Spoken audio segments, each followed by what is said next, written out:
اعوذ باللہ من الشیطان الرجیم بسم اللہ الرحمن الرحیم یا ایہا الذین آمنوا اے ایمان والو اوفو بالعقود پورا کرو عہد و پیمان کو، جو وعدہ کرو ان وعدوں کو، ان عہدوں کو پورا کرو۔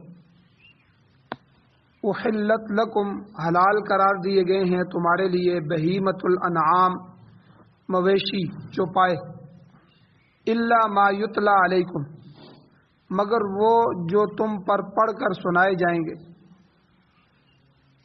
غیر محل الصید وانتم حرم اس حال میں کہ تم حلال نہ سمجھنے والے ہو شکار کو جبکہ تم احرام کی حالت میں ہو۔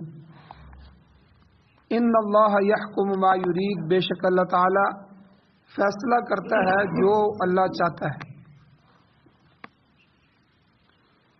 سورۃ المائدہ یہ قرآن مجید کی 5ویں سورت ہے۔ آج سے یہ نئی سورت کا آغاز ہو رہا ہے اور سورۃ النساء کی تکمیل ہو گئی ہے۔ تو سورہ مائدہ کی پہلی آیت آپ کے سامنے تلاوت ہوئی ہے اور آپ نے اس کا ترجمہ سماعت فرمایا۔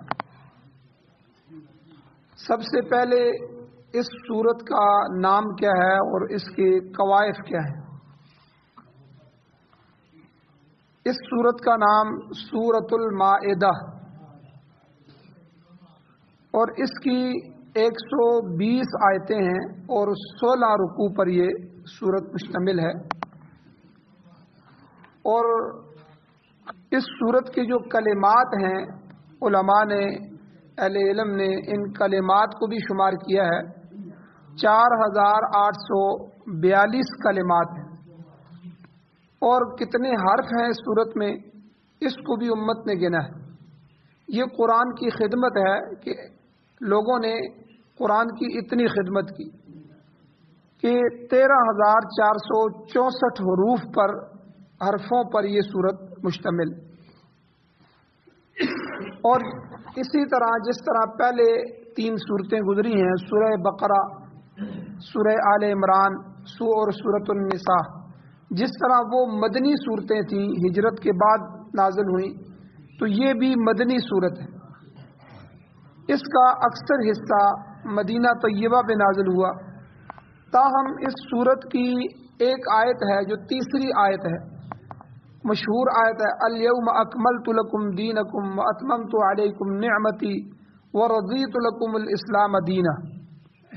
یہ آیت حجۃ الوداع کے موقع پر مکہ معظمہ میں نازل ہوئی ہے۔ یہ بھی مدنی ہے، مدنی اس لیے ہے کہ ہجرت کے بعد نازل ہوئی ہے، لیکن چونکہ حضور علیہ السلام نے فتح مکہ کے لیے سفر کیا اور مکہ میں حجۃ الوداع کے موقع پہ جو آپ نے خطبہ دیا، تو حجۃ الوداع کے موقع پر ہی یہ آیت بھی نازل ہوئی۔ مائدہ اس کا مشہور نام ہے اور اس کے علاوہ اس کے اور کئی نام بھی ہیں۔ ایک نام اس کا سورۃ العقود بھی ہے، سورۃ العقود، کیونکہ اس کی پہلی آیت میں عقد کا تذکرہ ہے، یا ایھا الذین آمنوا اوفوا بالعقود، اے ایمان والو اپنے وعدوں کو، اپنے عہد کو، اپنے عہد و پیمان کو پورا کرو، یہ حکم دیا گیا۔ تو اس عقود کے لفظ کی وجہ سے اس کا نام سورۃ العقود بھی ہے۔ اور اس کا نام ایک سورہ منجیہ یہ بھی ہے، کیونکہ انسانوں کو عذاب الہی سے بچانے کے لیے اس میں بہت سے احکامات دیے گئے ہیں، تو اس لیے اس کو سورۃ المنجی بھی کہتے ہیں، نجات دلانے والا۔ تاہم اس کا معروف نام، مشہور نام سورہ مائدہ ہے۔ اب آتے ہیں وجہ تسمیہ کی طرف، اس کا نام مائدہ کیوں رکھا گیا؟ اس سورت کا نام مائدہ 2 وجوہات سے ہے۔ پہلی وجہ یہ ہے کہ اس سورت کے 15ویں رکوع میں، بالکل آخر میں ایک رکوع پہلے، تو حضرت عیسیٰ علیہ السلام کا اور ان کی دعا کا تذکرہ ہے، جس میں عیسیٰ علیہ السلام نے اللہ تعالیٰ سے دعا فرمائی تھی، درخواست کی تھی، اللہم انزل علینا مائدۃ من السماء، اے اللہ ہمارے لیے آسمان سے ایک دسترخوان نازل فرما۔ تو اس دعا کی وجہ سے، چونکہ اس آیت میں مائدہ کا تذکرہ ہے، اس جنتی دسترخوان کا تذکرہ ہے، تو اس مناسبت سے اس کا نام سورہ مائدہ رکھا گیا۔ اچھا، مائدہ اس دسترخوان کو کہتے ہیں جس پر کھانا لگا ہوا ہو، جس پر کھانا چنا ہوا ہو، اور اس کو مائدہ کہتے ہیں۔ اگر خالی دسترخوان ہو اور اس پر اشیاء اکل و شرب نہ ہو، کھانے پینے کی چیزیں اس پہ موجود نہ ہو، تو اسے عربی زبان میں خوان کہتے ہیں، دسترخوان۔ جس طرح دسترخوان ہے تو لکھنے میں خوان آتا ہے، پڑھنے میں خوان آتا ہے، جس طرح لکھنے میں خواب جو ہے خواب آتا ہے اور بولنے میں خواب آتا ہے، تو اسی طرح یہ دسترخوان، خوان جو ہے یہ خالی جو ہے دسترخوان کو کہتے ہیں۔ اور حضور علیہ الصلوۃ والسلام کی کھانا کھانے کی عادت کیا تھی؟ تو ترمذی شریف کی حدیث میں آتا ہے کہ حضور نبی کریم صلی اللہ علیہ وسلم نے کھانا جو ہے کبھی چھوٹے یا بڑے میز پر نہیں کھایا۔ پوچھنے والا پوچھتا ہے کہ حضور کس چیز پر بیٹھ کر کھانا تناول فرماتے تھے؟ تو بتایا گیا کہ آپ علیہ الصلوۃ والسلام چٹائی بچھاتے تھے، چٹائی پر بیٹھ کر کھانا کھاتے تھے، یا کپڑا بچھا لیتے، کپڑے پر بیٹھ کے کھانا کھاتے، یا اس زمانے میں چمڑے کے دسترخوان ہوتے تھے تو چمڑے کے دسترخوان پر کھانا رکھ کر حضور اس کو تناول فرماتے تھے۔ تو بہرحال سورہ مائدہ کی ایک وجہ تو یہ ہے کہ اللہ تعالیٰ نے آسمان سے دسترخوان نازل فرمایا، اور حضرت عیسیٰ علیہ السلام کی دعا کی برکت سے وہ جو دسترخوان اترا تھا، اس واقعے کو اس صورت میں ذکر کیا گیا ہے، تو اس مناسبت سے ہی اس کا نام سورہ مائدہ رکھا گیا۔ اور دوسری وجہ یہ ہے کہ اس صورت میں کھانے پینے کی جو چیزیں ہیں ان کے متعلق حلال اور حرام کے احکام ہیں، کہ کون سی چیزیں حلال ہیں، کون سی حرام ہیں، حلال کھاؤ اور حرام سے بچو۔ امام شاہ ولی اللہ محدث دہلوی رحمۃ اللہ علیہ فرماتے ہیں، یہ جو انسان کے اخلاق ہوتے ہیں، اخلاق، انسان اچھا ہے یا انسان برا ہے، تو انسان کے اخلاق کا انحصار اس کے کھانے پینے کی چیزوں پر ہوتا ہے۔ اس کا اثر انسان کی طہارت پر بھی پڑتا ہے، سماحت پر پڑتا ہے، عدالت پر پڑتا ہے، اخبات پر پڑتا ہے، انسان کے اخلاق پر اس کا اثر پڑتا ہے۔ تو اگر کھانا حلال ہو، انسان حلال کی کمائی کرے، حلال کھانا کھائے، تو انسان میں یہ اچھے اخلاق پیدا ہوں گے، اخلاق حسنہ پیدا ہوتے ہیں کہ انسان طاہر رہے گا، طہارت کی طرف اس کا دل کرے گا، پاکیزہ رہے گا۔ اب آپ نے کئی دفعہ دیکھا ہے کہ بڑے بڑے لوگ ہیں، وہ پیشاب کرنے کے لیے بیٹھتے ہیں تو پیشاب کو سکھاتے بھی نہیں ہیں، اسی طرح کھڑے ہو جاتے ہیں، یعنی انہیں پتہ ہی نہیں ہوتا کہ ہم ناپاک ہو رہے ہیں اور ہمارے کپڑے بھی ناپاک ہو رہے ہیں۔ تو شروع سے ہی اس طرف ان کا دھیان ہوتا ہے۔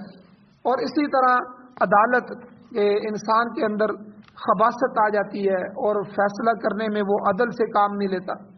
تو یہ ساری چیزیں اگر حلال کھانا ہوگا تو اخلاق حسنہ، اچھائی پیدا ہوگی، اور اگر حرام کھانا ہوگا تو اس کی وجہ سے حرام چیزیں پیدا ہوگی، اس کے اخلاق پر اس کا اثر پڑتا ہے۔ اس لیے اللہ تعالیٰ نے مسلمانوں کو عقل حلال کا پابند بنایا، محنت کرو اور محنت کر کے حلال کماؤ۔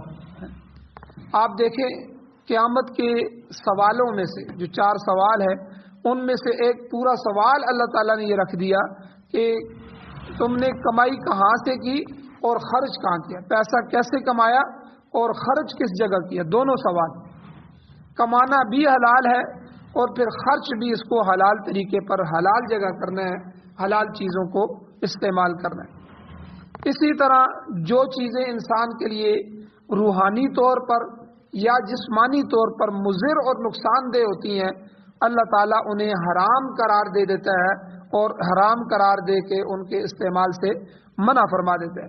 یاد رکھیں قرآن مجید میں جتنی چیزیں بھی اللہ نے حرام کر دی ہیں، ہمیں سمجھ آئے نہ آئے، ان کا استعمال ہماری جان کے لیے، ہمارے جسم کے لیے، ہماری روح کے لیے نقصان دہ تھا، اللہ ہی جانتا تھا، کیونکہ وہ سب کی سب چیزیں اللہ کی مخلوق ہیں۔ اللہ نے اپنی مخلوق میں جو خاصیتیں رکھی ہیں وہ اللہ خوب جانتا ہے، اس لیے ہم نے اس میں بحث و مباحثہ نہیں کرنا کہ فلاں چیز حلال ہے اور فلاں حرام ہے، فلاں حلال کیوں ہے، فلاں حرام کیوں قرار دی گئی ہے، تو یہ سب اللہ جانتا ہے۔ اس لیے جو چیزیں ہمارے اخلاق کے لیے مضر اور نقصان دہ ہیں، اللہ تعالیٰ نے انہیں حرام قرار دے کر ان کے استعمال سے منع فرما دیا۔ تو اس لیے چونکہ اس صورت میں حلال اور حرام جانوروں کی تفصیل بیان کی گئی ہے، لہذا دوسری وجہ تسمیہ جو ہے اس کے نام رکھنے کی وہ یہی ہے کہ اس میں حلال و حرام اور اشیاء کی بہت ساری چیزوں کی تفصیل آئی ہے۔ اب اس صورت کے مضمون کیا ہیں؟ ہر صورت کے اپنے مضمون ہوتے ہیں، مضامین سورہ۔ تو اس صورت کے مضمون کیا ہے؟ ایک بات یاد رکھیں کہ صورتیں دو قسم کی ہیں، یا تو مکی صورتیں ہوں گی، مکہ میں نازل ہوئی ہوں گی، جب حضور کی پہلے 10 سال کی جو نبوت کی زندگی ہے، جب حضور کی عمر 40 سال ہوئی تو حضور علیہ السلام کو نبوت عطا فرمائی گئی۔ تو اب 40 سال سے 63 سال عمر تھی حضور کی، 63 سال تک یہ 23 سال کا عرصہ ہے، اس میں سے 10 سال مکی ہیں اور 13 سال مدنی، مدینہ میں حضور ہجرت کر کے گئے، وہاں گزارے۔ تو یہ جو مکی 10 سال تھے، تو ان میں جو صورتیں نازل ہوئیں ان کو مکی صورتیں کہتے ہیں۔ پھر ہجرت کے بعد جو صورتیں نازل ہوئیں، چاہے مدینہ میں ہوں یا مدینہ سے باہر نازل ہوئی ہوں، چاہے دوبارہ مکہ فتح مکہ میں حضور آئے ہوں یا صلح حدیبیہ میں حضور دوبارہ عمرے کے لیے آئے ہوں، پھر آ کے مکہ میں نازل ہوئی ہوں، ان سب کو مدنی صورتیں کہتے ہیں کیونکہ یہ ہجرت کے بعد۔ تو ان میں سے ایک اصولی بات سمجھ لیں کہ مکی صورتوں میں اللہ تعالیٰ نے زیادہ تر جو بنیادی عقائد ہیں، بنیادی عقیدے، ان کی اصلاح کا پروگرام نازل فرمایا، جس میں شرک کو منع کیا گیا، توحید کی دعوت دی گئی۔ اسی طرح ان میں اخلاق ہیں، اخلاق کی درستگی پر، عقائد کی درستگی پر زور دیا گیا، ان کے اصول بیان کیے گئے۔ اور جب حضور نے ہجرت فرما لی، مسلمانوں نے ہجرت فرما لی، مدینہ منورہ پہنچ گئے، تو مدینہ پہنچ کر مسلمانوں نے ایک اسلامی معاشرہ، ایک اسلامی اسٹیٹ اور ریاست قائم کر لی اور وہ کامیاب ہو گئے۔ تو لہٰذا وہاں پر اللہ تعالیٰ نے مسلمانوں کے جو اجتماعی احکامات ہیں وہ نازل فرمائے کہ تم نے رہن سہن کیسے کرنا ہے، حلال حرام کیسے کرنا ہے، اور جو ہے ایک دوسرے کا خیال کیسے کرنا ہے۔ تو یہ سارے جو اجتماعی معاشرے کے جو مسائل ہوتے ہیں، جو ایک اسٹیٹ کو، ایک اسلامی ریاست کو ضرورت ہوتے ہیں، اللہ تعالیٰ نے جو ہے وہ احکامات نازل فرمائے۔ چنانچہ مدنی صورتوں میں بنیادی عقائد بھی بیان ہوئے ہیں، لیکن وہ تھوڑے ہوئے ہیں۔ ان کے علاوہ معاشرے میں پیش آنے والے روز مرہ کے جو مسائل ہیں اور ان کا حل ہے، وہ مدنی صورتوں میں بیان کیے گئے۔ سورہ مائدہ بھی چونکہ مدنی صورت ہے، تو اس میں بھی عہد و پیمان کے مسائل، بھئی آپ جو آپس میں معاہدہ کر لیتے ہیں، آپس میں بات چیت کر لیتے ہیں، آپس میں ایک چیز پر آپ آپس میں عہد کر لیتے ہیں، اور اسی طرح لین دین میں کوئی چیز کر لیتے ہیں، تجارت کر لیتے ہیں، تو یہ ساری چیزیں جو ہیں یہ عہد و پیمان میں آ جاتی ہیں، سودا ہو جاتا ہے۔ تو اس میں عہد و پیمان کے مسائل بھی ہیں۔ اور منافقین، چونکہ مشرکین تھے مکہ کے اندر، وہاں منافقوں والا چکر نہیں تھا، مدینہ میں آئے تو کچھ لوگ جو ہے وہ حضور کے ڈر کی وجہ سے یا کچھ اور مسائل کی وجہ سے انہوں نے کلمہ پڑھ لیا، تو وہ منافقین کی صفوں میں شامل ہو گئے۔ تو منافقین کی جو بری خصلتیں ہیں اللہ تعالیٰ نے وہ بھی ان مدنی صورتوں میں بیان فرمائی۔ تو اس صورت میں بھی اسی طرح قسم کا مسئلہ ہے کہ قسم کیسے کہتے ہیں، قسم کے کیا احکام ہیں، تو مسئلہ قسم کو اللہ نے بیان فرمایا، مسئلہ شہادت کو اللہ نے بیان فرمایا، گواہی کیسے دینی ہے، اور شہادت علی شہادہ کہ گواہی کے اوپر گواہی، اس کے مسائل اور قوانین بیان ہوئے۔ تو یہ اجتماعی مسائل اور بنیادی عقیدہ توحید، وہ بھی اللہ نے اس میں ذکر فرمایا، اور شرک سے بچنے کی تلقین کی، اور قیامت کا تذکرہ، اور جو محاسبے کا دن ہے اس محاسبے کا حساب کتاب کا تذکرہ بھی اللہ نے اس میں فرمایا۔ اور اسی طرح حضرت مسیح علیہ السلام، عیسیٰ علیہ السلام کے متعلق بھی تفصیلی بیان ہے اس صورت میں۔ اور ایک مسلمان کی روزمرہ زندگی میں جو پیش آنے والے مسائل ہیں وہ طہارت سے متعلق ہوں، تیمم سے متعلق ہوں، غسل سے وغیرہ کے مسائل ہوں، یہ بھی اس صورت میں بیان کیے گئے۔ اور پھر جیسا کہ آپ کے سامنے صورت کے نام سے بھی واضح ہے کہ اس میں معقولات و مشروبات جو ہیں، کھانے پینے کی جو چیزیں ہیں، ان کی حلت و حرمت، حلال اور حرام ہونے کے قوانین بھی اس صورت میں بیان کیے گئے۔ اور ایک چیز اور کہ سابقہ صورتیں جو ہیں پچھلی صورتیں ان سے اس صورت کا ربط کیا ہے، تعلق کیا ہے۔ مفسرین اکرام بیان فرماتے ہیں کہ سب سے پہلے جو پیچھے سورہ بقرہ گزری ہے اس میں روئے سخن تھا، جو خطاب تھا اللہ تعالیٰ کا وہ یہودیوں کی طرف تھا، ان کی خرابیاں اللہ نے وہاں بیان فرمائی اور بیان فرما کر ان کی اصلاح کا پروگرام دیا۔ چنانچہ یا بنی اسرائیل اذکروا، یہ پہلے سپارے کے پاؤں سے لے کر جو ہے آخری کئی رکوع تک یہودیوں کا تذکرہ ہے، اور یہاں تک کہ پہلے سپارے کے آخر تک جو ہے وہ پونے سپارے کے قریب جو ہے یہ اللہ نے یہودیوں کا تذکرہ فرمایا۔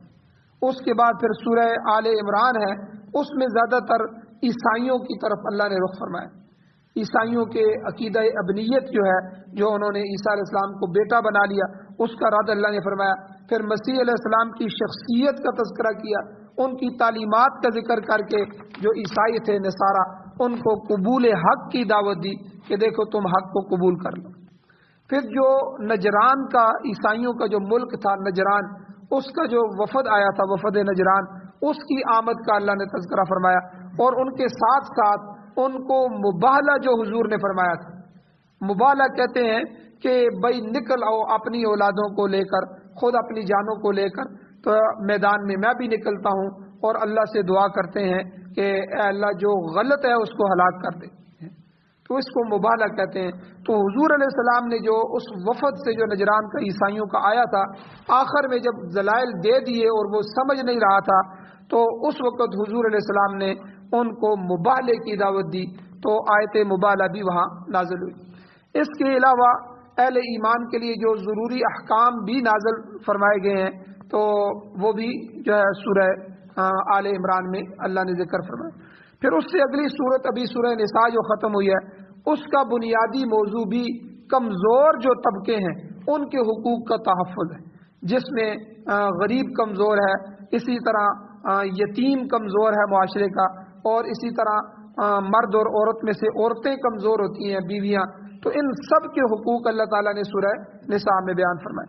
مفسرین فرماتے ہیں کہ سورہ نساء اور سورہ مائدہ میں تو عرب کے جو باشندے ہیں ان کی اصلاح پیش نظر ہے، تاہم جو دوسرے مذاہب ہیں ان کے ساتھ بھی بحث و مباحثہ کا تذکرہ بھی اللہ نے فرمایا۔ اہل کتاب اور منافقین کا تذکرہ بھی حسب سابق اس صورت میں موجود ہے۔ کفر اور شرک کی برابر مذمت جو ہے وہ بھی بیان ہو رہی ہے۔ اس کے علاوہ بہت سے دیگر احکام بھی اللہ نے نازل فرمائے۔ اس سے اگلی صورت جو آ رہی ہے، اس سورہ مائدہ سے جو ابھی ہم نے شروع کی ہے، اس سے اگلی صورت سورہ انعام، اس میں عرب سے باہر رہنے والے جو مجوسی لوگ تھے ان مجوسیوں کا تذکرہ بھی آئے گا۔ اللہ تعالیٰ نے ان کے باطل عقیدہ جو تھا، نور و ظلمت والا عقیدہ، نیکی اور بدی کے جو دو خدا تھے ان کے، اہرمن اور یزدان، ان کا بھی اللہ نے وہاں رد فرمایا۔ اور اسی طرح سورہ نساء کا ایک خصوصی موضوع محرمات نکاح بھی ہے۔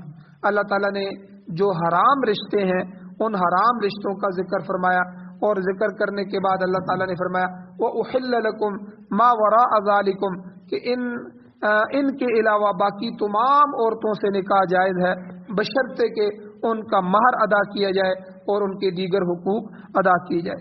اور یاد رکھیں نکاح انسان کی بنیادی ضروریات میں سے، اور نسل انسانی کا جو بقا ہے یہ اس کا انحصار بھی اسی پر ہے، نکاح پر ہے۔ اللہ تعالیٰ نے نکاح کے علاوہ جتنی بھی شہوت کے راستے تھے وہ سارے کے سارے ذریعے ان کو حرام قرار دیا۔ شہوت رانی کے تمام راستے اللہ نے مسدود فرما دیے، بند فرما دیے۔ ہاں اگر لونڈیاں موجود ہیں تو لونڈیوں سے استمتاع جائز ہے، ان سے نفع، مگر آج کی دنیا میں یہ ذریعہ بالکل ختم ہو گیا، لونڈیوں والا مسئلہ نہیں ہے، غلام اور لونڈیاں آج کے زمانے میں نہیں۔ تو الغرض گزشتہ صورت میں اللہ تعالیٰ نے نکاح کو اور محرمات نکاح کے قانون کو بتلا کر بقائے نوع انسانی کا جو سامان ہے وہ اللہ نے مہیا کیا، اور اب اس صورت میں سورہ مائدہ میں انسان کی خوراک کے متعلق حلت و حرمت کے اصول بتا کر بقائے شخصی کا انتظام فرمایا۔ وہاں اللہ تعالیٰ نے نکاح کا بیان فرمایا، اس سے نکاح سے نسل بڑھتی ہے تو انسان پیدا ہوتے ہیں، انسانیت بڑھتی ہے، تو اس میں اللہ نے نوع انسانی کا سامان مہیا کیا۔ تو اب اس صورت میں اب انسان بن گیا ہے، انسان آ گیا ہے، ایک معاشرہ تشکیل دیا جا رہا ہے، نکاح پر نکاح ہو رہے ہیں، تو اب ان کی خوراک کیا ہونی چاہیے؟ تو اللہ تعالیٰ نے حلت اور حرمت کے متعلق اصول بتا کے اب انسانیت کی بقا جو ہے اس کے متعلق جو ہے اللہ نے یہاں مسائل بیان فرمائے۔ تو ان دونوں صورتوں میں یہ خصوصی طور پر ربط پایا جاتا ہے کہ جس طرح انسان کھانے پینے کا محتاج ہے، اسی طرح نکاح بھی اس کی بنیادی ضروریات میں سے ہے۔ اور پہلی صورت میں اللہ تعالیٰ نے محرمات نکاح کا ذکر کیا، اور اب اس صورت میں اکل و شرب جو ہیں کھانے پینے کی جو خصوصی احکام بیان فرمائے۔ حضور علیہ الصلوۃ والسلام کا ارشاد مبارک ہے کہ حضور نے فرمایا انسانی جسم جو ہے اس میں دو چیزیں بڑی خطرناک، منہ اور شرمگاہ۔ آپ اندازہ لگائیں، ایک حدیث میں حضور علیہ السلام نے صحابہ کو فرمایا جو مجھے دو چیزوں کی ضمانت دیتا ہے میں اسے جنت کی ضمانت دیتا ہوں۔ ایک وہ چیز جو دو جبڑوں کے درمیان ہے، زبان، اور ایک وہ چیز جو دو رانوں کے درمیان ہے، یعنی شرمگاہ۔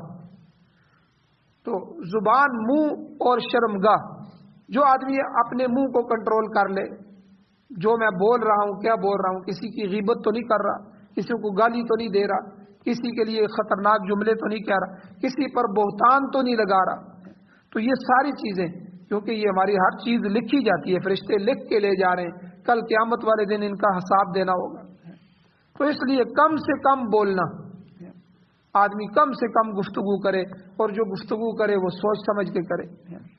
تو اسی طرح شرمگاہ ہے، شہوات جب بڑھتی ہیں تو انسان جو ہے اگر جائز اور حلال راستہ نکاح کا نہ ہو تو ناجائز راستوں پہ چلا جائے گا۔ تو اس لیے حضور نے اس حدیث مبارکہ میں فرمایا انسانی جسم میں دو چیزیں بڑی خطرناک ہیں، منہ اور شرمگاہ۔ تو سابقہ صورت میں سورۃ النساء میں شرمگاہ کی حفاظت کا قانون تھا، نکاح اور نکاح کے متعلق جو احکام تھے اللہ نے وہ بیان فرمائے، پھر محرمات نکاح کے بارے میں قانون بیان فرمائے، اور اب اس صورت میں منہ کے متعلق یعنی اشیاء خورد و نوش جو ہیں، اکل و شرب جو ہے کھانے پینے کی جو چیزیں ہیں ان کی حفاظت کا قانون۔ تو اس طرح ان دو ملحقہ ملی ہوئی صورتوں میں حفاظت فرج اور حفاظت بطن کے اصول اور قانون بیان کیے گئے۔ فرج یعنی شرمگاہ کی حفاظت، بطن یعنی پیٹ کی حفاظت، کہ ہمارے پیٹ میں ایک بھی لقمہ حرام نہیں جائے، ایک بھی حرام کا لقمہ نہیں جانا، اور اسی طرح شرمگاہ سے ایک بھی شرمگاہ تک پہنچنے سے پہلے انسان کی نظر خراب ہوتی ہے، تو نگاہ پر بھی پابندی لگا دی کہ آپ نے عورتوں کی طرف نہیں دیکھنا، کوئی مستورات آ رہی ہوں غیر محرم تو نگاہ کو نیچا کر دو تاکہ یہاں سے کام شروع ہی نہ ہو۔ تو بہرحال ان دونوں صورتوں کا ربط یہ ہے۔ تو اس صورت کا ربط جو ہے اگلی صورت سورہ انعام کے ساتھ بھی ہے، جیسا کہ اس صورت کے نام سے ظاہر ہے کہ وہاں بھی انعام مویشیوں کو کہتے ہیں، انعام تو مویشی جانور اور ان کی حلت اور حرمت کا تذکرہ ہے۔